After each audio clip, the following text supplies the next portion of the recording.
Targeting means identifying the key organisers and influencers in a protest and finding ways to make sure that you neutralise their effectiveness in carrying out those roles. The result of that targeting invariably means harassment of those individuals, quite often picking them out for arrests. Targeting people. They target people who come to the camps, they target people. They're doing everything they can to stop you from being there. You know, everything they can, and it's just like, yeah, we're going to come and get you, and we're going to squash you.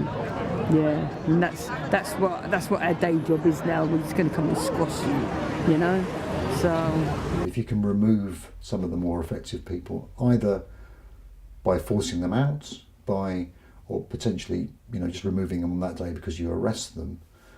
And so the tactics will be, for instance, stopping people when they're on the way to a site. That is the reason, that is the thinking behind this. And it is basically harassment. It's straightforward harassment. Can you explain why you stopped them? Yes, there was information that the vehicle may have contained a tripod, so that's why the vehicle was stopped. You think a tripod can fit in there? Do you think a tripod can fit in a domestic vehicle? Yes, quite possibly. The reason that particular people are targeted varies. So sometimes it will be because they are seen as being in some form of leadership role. Sometimes it will be because they are seen as being people who are particularly adept at being able to be in there and be on the front line and take the type of actions that maybe others won't take. That's second time I've been grabbed today. The first time I was just walking up the road and I got grabbed. How have they targeted you? What's been happening? well, they kept stopping in the car, saying we think we're going to phone out and say using the car for illegal purposes. We weren't doing anything, we were just driving around the back lane. And then they target you if you've got a stick, to come like push you over, slam you into the fence, push me down the verge. So one form of targeting may well be something which is intended to discredit somebody who is seen as being important to a campaign. And that may well be somebody who's local and seen as being influential over others that are taking part in that protest. And sometimes that will mean, for instance, targeting them for arrests, those arrests being pushed all the way through to taking people to court, which in other circumstances they may well have got off. And if they're living nearby, going around to their house, continually undermining their business, making it difficult for them to not know that they're under scrutiny and they're under surveillance. But also, there are people that do travel from different parts of the country to different sites because they're genuinely passionate about resisting the threat from fracking, and those people are also being picked up and identified as being something else.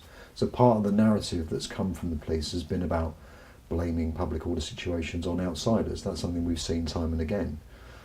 It's not true. There's any of us on the camps that they identify that are living on a protest camp, we're targets. And even if you knew, if you associate with us, your target, well, just harass. You can't even walk down the street without getting an escort. I'm really worried about the physical nature of the policing itself. You can't be in a situation where a person in a wheelchair, and I saw the video, being pushed over in his wheelchair. So you've been pushed around as well? I've been knocked out of my wheelchair 5 times. What? Yeah, 5 times. 3 of which I believe were on purpose. Yeah. Report after report from local residents. Most of the people here, the vast majority of them, are people who are concerned about fracking because of the impact of their local area, and there are others, obviously, who are also concerned about it because of the implications of climate change. So these are people who've had virtually no engagement with policing operations before like this, and it's shocked them, and it's shocking me as well. And sometimes it may well be that it's picking up people who seem fairly unlikely. So one aspect of the reason why people are targeting is about the message that it sends to others. So certainly if you pick out people who are perceived by others to have some degree of vulnerability, you are sending a message that we are prepared to do whatever we want to ensure that these people are not able to be as effective as they can be as protesters. And also that you should think very seriously too about, if we can do this to them, then we can certainly do this to you. I am duty bound, he said, to phone up Motability and tell them that we've had this discussion, and because you're using the car for like illegal purposes. How can she possibly be using the car in a criminal enterprise for attending a protest? It is simply a ridiculous thing for the police to suggest. Moreover, the police haven't arrested her. If the police had the courage of their convictions, as it were, and they did believe that a vehicle is being used in some sort of criminal offence, they can charge her and they can make such applications to the court. What instead this is about is intimidation and preventing people from using their right to free speech. That is completely against the culture that the police should have about facilitating free speech. So they've gone for your benefits? Yeah, they could have said saying like the DWP, the police have given the DWP a year's worth of footage of everybody who's been up there on benefit. Yeah. Well, the argument is that does this mean disabled people can't protest? That's right. Yeah, that's what I said. Yeah. That's unacceptable. It's unacceptable. Does this mean disabled people can't protest? That's ridiculous.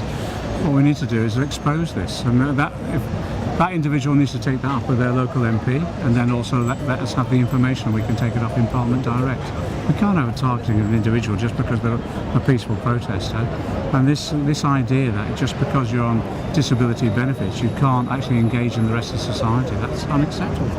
If you want to provoke a situation, then you find somebody that may be perceived to be vulnerable, so somebody in a wheelchair or somebody that's older or whatever it might be, and you create a situation that encourages people to react, and that's a way of making arrests. And that can be very effective. And obviously if you arrest a significant proportion of people who are at a site on a particular day, then it means it's much easier to bring lorries in and bring equipment onto a site. Sometimes it's just reactive, so that there are people on the ground on a particular day who are very effective, who are seen as being well respected by other people that are in attendance, and that's the reason why they're picked out. I mean, and sometimes it may well be that it's picking out people who seem fairly unlikely. Certainly the targeting of women at Barton Moss was a feature that was regularly highlighted by campaigners. It has certainly come about with Preston New Road as well. Well, targeting anybody for Prevent, particularly somebody who's young, is about sending a message that we are able to label you as somebody who is vulnerable, who is potentially somebody who we consider to be at risk of being dragged into extremism. Whether that's true or not, it is about letting that individual know that they're going to get increased police attention. So it's not just about the initial visit, it's you're on our radar. We've identified you as being somebody that we can follow up on in relation to essentially harassing you. On a short-term basis, I was terrified to go back. On a longer-term basis, absolutely not. Overall, it's not the individual acts of targeting are part of a cumulative process of picking out all the key people that may be around a particular site in order to disrupt and potentially drive away people who are involved in that protest. If we carry on like we are seeming to carry on, you know, a lot of people will remember Orgreave, will remember the coal miners' strike, will remember that, you know, when police are following orders, heads get broken. And that's not part of the future that I want to see, or I believe all those community groups want to see. I think there is a need for an inquiry of some sort into what's happening on the policing operation overall. The evidence that I've seen is deeply worrying, and I think if other people see it as well, they'll feel the same way as me. There's a level of physical force that has been used, from what I've heard and what I've seen in the videos, which is, I think, unacceptable, and therefore it has to be addressed. All this is about trying to more quickly end the period of weeks and months when people are taking part in protest. It's to diminish and reduce the level of opposition that takes place in a certain area. To bring it down to maybe sort of 3 or 4 people who are there on a regular basis that they can manage, basically, to avoid the kind of mass movement of opposition against fracking. I know full well that the reason they do things like this to people is to put them off, and just that knowledge in itself completely overrides any form of fear or intimidation that they would wish to put upon me or others.